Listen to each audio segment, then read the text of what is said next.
जय श्री कृष्णा दोस्तों। या कहानी एक मोटिवेशन कहानी है, इसको पूरी सुन लेना या आपकी लाइफ में बहुत ही ज्यादा हेल्पफुल कहानी रहने वाली।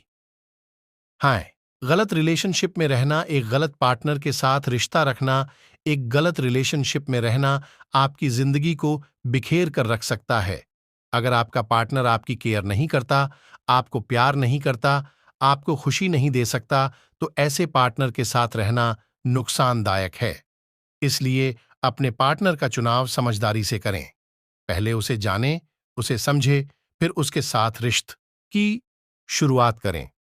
झूठी और दिखावे की जिंदगी जीना, जो लोग झूठे होते हैं, झूठी जिंदगी जीते हैं या लोगों के सामने अपनी झूठी शान दिखाते हैं, अपने बारे में बढ़ा चढ़ाकर बताते हैं या दिखावे की जिंदगी जीते हैं, एक दिन ऐसे लोग अक्सर ऐसी स्थिति में आ जाते हैं जहां पर वे खुद को बिल्कुल असहाय और अकेला महसूस करते हैं। जो लोग अंदर से कुछ और बाहर से कुछ और होते हैं। आपको पसंद ना हो, कभी कभी हमें ऐसा काम या ऐसी नौकरी करते हैं जो हमें पसंद नहीं होती है। चाहे वो काम या वो नौकरी हम किसी मजबूरी या परेशानी में ही क्यों नहीं कर रहे हो, वो हमारे सुकून, हमारी खुशियों को हमसे छीन लेते हैं। ऐसा काम करके हम अपने प्रेजेंट में ही उलझ जाते हैं। बात बात पर शिकायत करना या कमी निकालना। अगर आप बात पर शिकायत करते हैं या हर छोटी बड़ी चीजों में नुक्स निकालते हैं या कमी निकालते हैं, तो ये काम, ये आदत आपकी जिंदगी के लिए अच्छा नहीं है।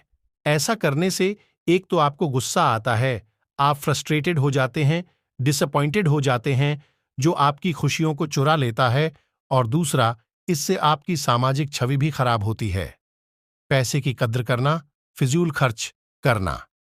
अगर आप बात बात पर शिकायत करत हा या हर छोटी बड़ी चीजों में नुक्स निकालते हैं या कमी निकालते हैं, तो ये काम, ये आदत आपकी जिंदगी के लिए अच्छा नहीं है।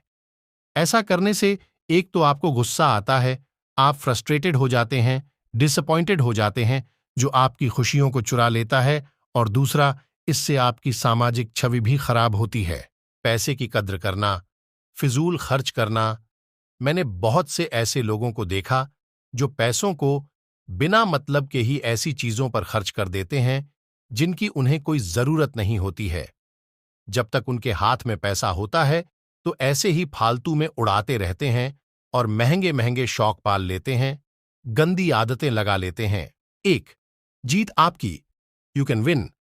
इस बुक के लेखक शिव खेड़ा है, जो कि भारतीय मूल के एक मोटिवेशनल वक्ता भी हैं। ये बुक आपको बताती है कि सफलता का कोई शॉर्टकट नहीं है। सफलता के लिए मेहनत के साथ साथ मोटिवेशन की भी जरूरत रहती है। दो बड़ी सोच का बड़ा जादू, the magic of thinking big. यह बुक आपका सोचने का तरीका बदल देगी। इससे मोटिवेट होने का सबसे अच्छा तरीका अपने दिमाग की नकारात्मकता को निकालकर उसे सकारात्मक विचारों से भरना है। तीन अग्नि की उड़ान, विंग्स ऑफ फायर। यह बुक भारत के पूर्व राष्ट्रपति एपीजे अब्दुल कलाम द्वारा लिखी गई है। यह बुक आपको अपने जीवन में कुछ अच्छा और सफल बनने की प्रेरणा देती है। यह उनकी बायोग्राफी है, जिसमें उनके राष्ट्रपति बनने तक के सफर को रोचक तरीके से दर्शाया गया है। 4 अति प्रभावकारी लोगों की 7 आदतें, the 7 habits of highly effective people. 5 रहस्य, द सीक्रेट। इस बुक के लेखक डॉ. स्टीफन कोवे हैं। यह बुक प्रेरणादायक और प्रभावशाली विचारों का एक अच्छा मिश्रण है। यह दुनिया भर में सबसे ज्यादा बिकने वाली बुक्स में से एक है। किसी व्यक्ति की सोच उसे कैसे सफल बना सकती है, इस बुक में इस बात को समझाया गया है। इसमें दुनिया के सबसे बड़े और सफल लोगों के सफलता के राज्य को बताया गया है। अगर आपको इन सभी बुकों की पीडीएफ हिंदी में चाहिए, तो आप हमारे टेलीग्राम चैनल को ज्वाइन करिए। वहां पर ऐसे ही ढेर सारी मोटिवेशनल किताबों की पीडीएफ हिंदी में हम अब डालते रहते हैं। टेलीग्राम चैनल ज्वाइन करने के लिए दिए गए नीचे लिंक पर क्लिक कीजिए। दोस्तों, the richest man in Babylon book story form में लिखी हुई है, और इस बुक में फाइनेंशियल सक्सेस के संबंधित बहुत कहानियां हैं। उसमें से एक कहानी है अरकद नाम के एक इंसान की, जो बेबीलोन का सबसे अमीर आदमी था। दोस्तों, उससे कुछ लोग उसके सफलता का सीक्रेट्स पूछते हैं, तो वह अर्कद अपने सफलता यानी कि अपने अमीर बनने तक की कहानी उनको बताता है, और वही कहानी में आज आपको इस आर्टिकल के माध्यम से बताने वाला हूं। दोस्तों, इस आर्टिकल के माध्यम से आपको 3 इंपॉर्टेंट लेसन्स मिलने वाले हैं, इसीलिए दोस्तों, इस आर्टिकल को आखिर तक जरूर पढ़िए। दोस्तों, आज से कुछ हजार साल पहले बेबीलोन में अर्कद नाम एक अमीर आदमी रहता था। टेंशन फ्री होकर खूब खर्चे करना और दान करना उसकी आदत थी। दोस्तों, हैरानी की बात यह थी कि उसकी दौलत घटने के बजाय तेजी से बढ़ती रहती थी। एक दिन उससे मिलने उसके कुछ दोस्त आए और उन्होंने कहा, अर्कद, तुम हमसे कुछ ज्यादा ही खुशकिस्मत हो। तुम बेबीलोन के सबसे अमीर आदमी बन गए हो।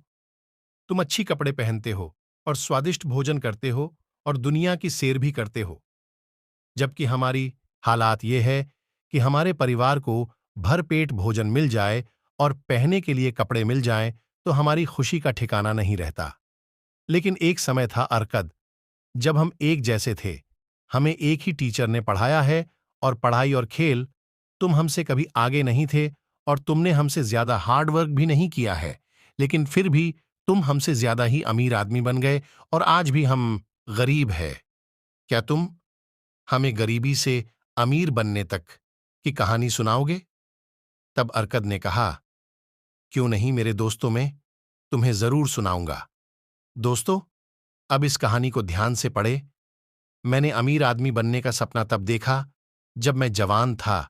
तब मैं समझ गया था कि अच्छी लाइफ जीने के लिए पैसों की बहुत जरूरत है, और मैं अमीर बनने के बाद में लोगों की बेहतर हेल्प कर सकता हूं। और सबसे जरूरी बात यह कि मैं टेंशन फ्री होकर खर्चे कर सकता हूं। फिर मैंने ठान लिया कि फिर चाहे मुझे कितनी भी मेहनत करनी पड़े, लेकिन मैं अमीर बनकर ही रहूंगा। उसके लिए मेन काम में जुट गया और मेरा काम था मीठी के टेबलेट्स पर लिखना, और मैं इस पर हर दिन कहीं घंटों लिखता रहा। इस काम से मुझे जो कुछ भी कमाई होती थी वो सब मेरे खाने, कपड़े और जरूरत की चीजों पर खर्च हो जाती थीं, और मेरे पास 1 रुपया भी नहीं बचता था। लेकिन इसके बावजूद भी मैंने मेरे अमीर बनने के सपने को टूटने नहीं दिया। फिर एक दिन मेरी मुलाकात अल्कमेश से हुई, जो एक अमीर साहूकार थे। उन्होंने मुझे मीठी के टेबलेट्स पर 9th लॉ लिखने का काम दिया और कहा कि यह काम अगर तुम 2 दिनों में पूरा करोगे तो तुम्हें मैं 2 कॉपर के सीखें दूंगा। मैंने बहुत मेहनत किया, लेकिन 9th लॉ बहुत बड़ा था, और अल्कमेश जी जब दोबारा आए तब काम अधूरा पड़ा हुआ था। वे नाराज होकर बोले, दोस्तों, या इस कहानी का पार्ट 1 है, पार्ट दूसरा भी आने वाला है, कमिंग सून।